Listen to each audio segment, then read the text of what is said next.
Hello అండి. పాప అవునవును, మీరు పాప నిన్న నుంచి చేస్తున్నాను. నాకేమో నిన్న అస్సలు ఖాళీ లేదు. ఇప్పుడు కూడా జర్నీలో నిన్న బయట ఉన్నాను, ఇప్పుడేమో ప్రయాణంలో ఉన్నాను. అయినా పర్వాలేదులేండి, దగ్గరికి వచ్చాము. మీరు చెప్పండి సార్, పర్లేదు. పాప నేను చేద్దాం అనుకుంటే నాకేమో మీ కాల్ చూశాను కానీ ఖాళీ కుదరలేదు. నిన్న ఆ చావా సినిమాకి వెళ్ళడం కార్యక్రమం అది. సార్ చెప్పండి సార్. మీరు ఆ పాస్టర్ల గారి మీద విమర్శిస్తుంటారు, ఏంది అసలు ఎవరు ఏందనే దానికి. పాస్టర్లు అంటే నేను వ్యక్తుల్ని ఎవరిని విమర్శించనండి. అది మిమ్మల్ని యూట్యూబ్ లో చూసాను. అవును, మతాలు వేరైనా మనుషులు అనేది ఒకటి. అంతే కదా సార్, మనం అదే కదా మన భావన. మతమే ఉందని వ్యక్తిగతం. ఏ మతంలోనైనా ఒకటి కొట్టుకున్న మత శిక్ష అనేది భారత రాజ్యాంగం ఇచ్చింది. అవునవును. ఇప్పుడు భారతదేశంలో కొన్ని వందల సంవత్సరాలు బ్రిటిష్ వాళ్ళు పాలించారు. ఇదివరకు మాలల్ని మాదిగల్ని ఒకప్పుడు గొడవల్లోకి రానియకుండా మీరు అంటరానితరంగా చూసి అంటరానితరం కుల వ్యవస్థ అనేది ఎక్కువైతే మహానుభావుడు అంబేద్కర్ గారు రాజ్యాంగం రాయటం అయింది, బౌద్ధ మతం స్థాపించడం అయింది. బౌద్ధ మతమే ఎవరు ఆయన అంబేద్కర్ బౌద్ధ మతం స్థాపించాడు ఎరా? నాకు తెలియదు, మరి అబ్రహం గారు చెప్తున్నారు. బౌద్ధ మతమే బౌద్ధ మతం స్థాపించాడా ఎరా? నా బుద్ధులు అనుకుంటున్నాను నేను. అబ్రహం గారు మీరు ఏం చదువుకున్నారు? ఏమండి, నేను ఇంటర్ చదివాను. మరి మేము సెంటర్ చదివాం. అదేంటి సార్ అబ్రహం గారు మరి ఎంత షాక్ ఇచ్చారేంటి రాత్రిపూట, ఈ రాత్రికాల సమయమున? ఒరే రెడ్డి విన్నావా? మా రెడ్డితో చెప్తున్నాను. ఏ రెడ్డి అయినా కమ్మైనా ఏదైనా కానీ మనుషులైనా మానవత్వం ఒకటి. మనం మానవత్వంతో చూసుకోవాలి. అదే మెయిన్ సార్. మానవత్వం లేకపోతే ఎందుకు సార్? ఒక ఇంట్లోనే అన్నదమ్ములు 5 6 ఉన్నా కూడా వాళ్ళే సరిగా ఉండరు ఒక ఇంట్లో. సార్ 5,000 సార్ 5,000 సమానంగా ఉండవు కదా సార్. అది ఇప్పుడు మనం ఎప్పుడు లైనే సార్, LION లైను. అర్థమైందా? మీకు ఇంగ్లీష్ వచ్చారాదు? సరే చచ్చా, మీరు మంచి వాళ్ళు. నేను ఎందుకు మీతో మాట్లాడుతున్నాను, నేను గమనించాను. మీరు మూర్ఖులు కాదు, మీరు పెద్ద మనసు ఉన్నవాళ్ళు, మీరు పెద్ద మనుషులు సార్. ఇప్పుడు హిందుత్వంలో ఇప్పుడు నేను ఒకటి అడుగుతున్నాను మిమ్మల్ని. ఇప్పుడు మాకు చిలకలూరిపేట పక్కన మండలం పక్కన కోటయ్యకొండ అన్న సంగతి నీకు తెలుసా? కోటప్పకొండ ఎందుకు తెలుసు? బలేవారు సార్. నేను చిన్నపిల్లలప్పుడు రామాయణం చేసేవాళ్ళు, భారతం అనేది చింతామణి నాటకం, హరిశ్చంద్ర నాటకం అనేది వేసేవాళ్ళు, సుబ్బిశెట్టి నాటకం వేసేవాళ్ళు.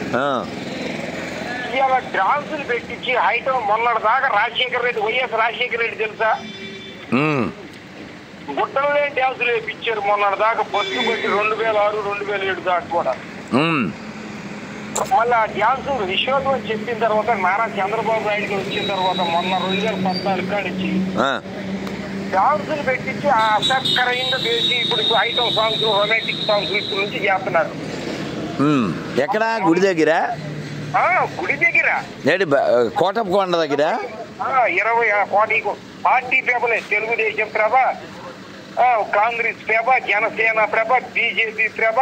అదేమిటి దేవుడి దగ్గర పార్టీలేంటి దరిద్రులు? పార్టీ జెండాలు పెట్టి కూడా ఆ రకంగా ఫస్ట్ పట్టించి జనం కాదు. ఒరే నల్ల బ్యాగు ఆయనకి ఏం ఇవ్వరా పిల్లలకి? నల్ల బ్యాగ్ పో.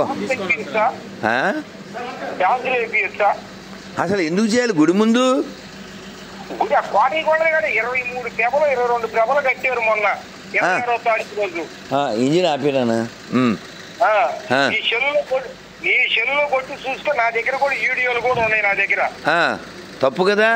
గుడి ముందు ఏంటండి గుడిసేటేసాలి ఎదవలో. ఆ రకంగా ఒక ఆడ మొగ ఐటమ్ సాంగ్స్ అంటే పుట్టుకొని ఎగరటం ఏంటి? ఇప్పుడు గుడి ముందేంటి వెధవేషాలు? చెప్పు తీసి కొట్టేవాళ్ళు లేకెళ్ళనే.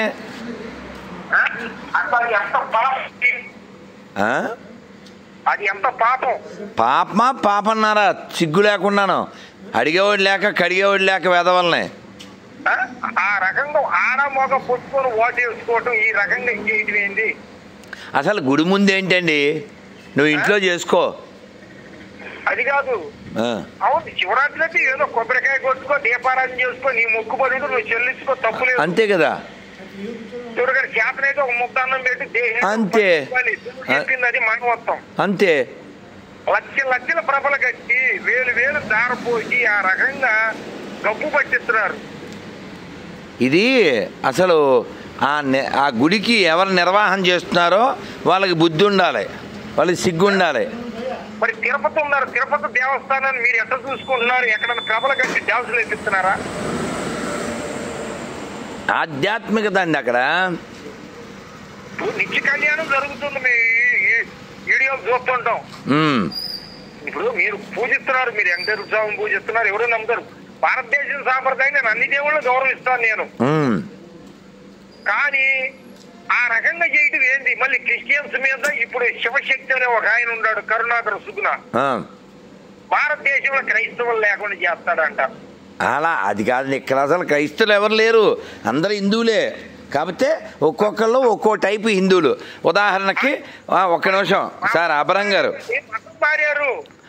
గతం మారదు కదా సార్. ఇప్పుడు వాళ్ళకంటే ఒక ప్రమాణం ఉంది కాబట్టి చేసుకున్నారు యేసు ప్రభుని, దాన్ని మనం అనాల్సిన పని లేదు. మనకు అక్కర్లేదు సార్, వాళ్ళ కొంపల దగ్గరికి వచ్చి అడుక్కుంటే మనం రియాక్ట్ అవ్వాలి తప్ప. బ్లాక్ తీరా నల్ల బ్యాగ్ చేసుకోగానే మమ్మల్ని విమర్శించడం ఏందని చెప్పి ఛానల్గా. అదే సార్, ఇప్పుడు అదే చేసుకోవాలిగా, ఇప్పుడు అదే చెప్పేది. ఇప్పుడు ఆయనకి వెంకటేశ్వరమో రాముడో కృష్ణుడో నచ్చలేదండి, వాడు వెళ్ళిపోయాడు. వాడు వెళ్ళి యేసుని పూజించుకుంటున్నాడు, పేదం చేస్తున్నాడు, వాడి ఇష్టం.